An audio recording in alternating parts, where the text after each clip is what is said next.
Going on, guys? We're going to take a look at the SPY. Spiders were down $7.65 on a day, just about almost 2%. So we close at 439.92. One thing that I do want to tell everyone is that, as we came down here into this 20-day moving average on a daily time frame, we did kind of hold quickly for 3 days. What this does look like is a daily bear flag, though. Once we did gap below today, we got that excessive washout. So the 442.95 was the next area of resistance that I was looking for. That was also our next area of support I was looking for. That was also an area that if it did break down would be a great opportunity to take a short position. That was going back to March 23rd when we kind of held this level here on this red day that you can kind of see that I'm going over with my mouse before we had a 1, 2, 3, 4 day rally higher before quickly retracing. So now that we are below this level here, sellers do have control of the stock, being that we are below the 20-day moving average as well as the 200-day moving average. So what I'm going to do is quickly move this down to the bottom. Today's lows, let's just call it 439 area. If the SPY wants to lose the 439 area, we are going to retrace from this rally that we had here in March. We do have a little bit of a gap to be filled here on this little, I mean, we gapped over supply. Let's be honest, right? So SPY was trading down below the 20-day moving average, made a nice green push here on the 15th of March, and we could not get over this. So what we had to do was they gapped us over in the overnight session. And once they gapped us over in the overnight session into the pre-market, we went on this 2-week rally. This 2-week rally was fantastic. A lot of people made money on this 2-week rally. A lot of people have made money on this back test. Now, here's the thing. A lot of people and newer traders or newer investors are constantly trying to buy the dip and time this bottom for the reversal to come back up.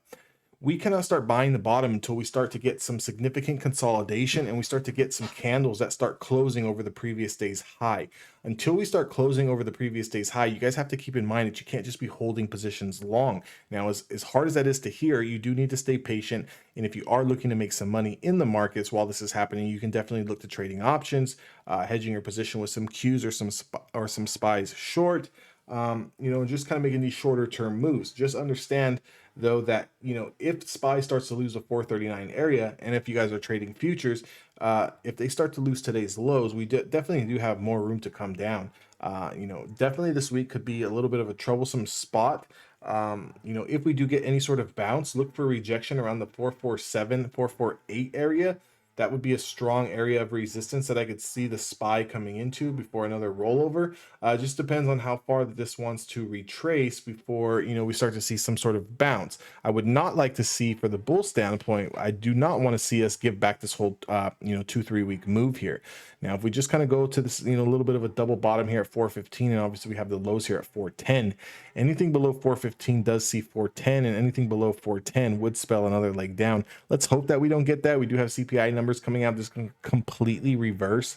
And if we do reverse and we do get a daily candle close over 448, it would be a little bit more bullish to start testing that, upper range at the 450s, 460s, so forth and so forth. If you guys want to trade with me each and every single day live, you want access to these kind of levels intraday to better help you day trade and scalp, join the Discord. That link is down in the description box below. If you guys are interested in, learning how to trade options, visit my website at evolutiontraders.com. Maybe you guys are interested in trading futures and don't want to use your own money. Go get funded, guys. You can practice, you can learn, you can go through the combine, you can go through training, understand what it actually takes to be a prop firm trader, a professional trader, a disciplined trader. And you can get funded up to $150,000. That link is down in the description box below. Trade with me. I got a bunch of guys in there also going through training as well. Some guys funded, some guys still in the process of getting funded. With that being said, I will see you guys all on the next video.